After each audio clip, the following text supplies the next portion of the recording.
Sejumlah sekolah yang berdekatan dengan tempat pembuangan akhir Antang terpaksa diliburkan untuk menghindari dampak asap dari kebakaran yang terjadi pada hari Minggu lalu. Hari Senin kemarin, petugas pemadam kebakaran dari Kodam 14 Hasanuddin masih berusaha untuk mencari dan memadamkan titik api yang masih ada.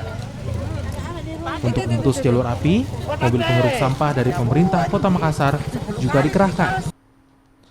Berdasarkan data, luas tempat pembuangan akhir sampah di Antang mencapai 16 hektar dan 6 hektar yang mengalami kebakaran. Titik apinya tersebar, jadi orang heran, oh kenapa tiba-tiba di sana ada, tiba-tiba di sini. Itu kan memang di bawah itu, gas metan itu menyebar di bawah. Kita sudah melakukan upaya-upaya sejak kemarin, sore sampai saat ini, kita siram pakai mobil pemadam, ya.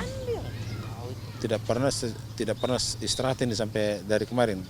Kemudian tentang dampak daripada ini, asap sangat mengganggu, bisa mengancam kesehatan kita. Teman-teman khususnya dari Dinas Kesehatan sudah membagikan masker kepada anak sekolah, masyarakat yang ada di sekitar sini sudah banyak, sudah 3.000 lebih yang dibagi.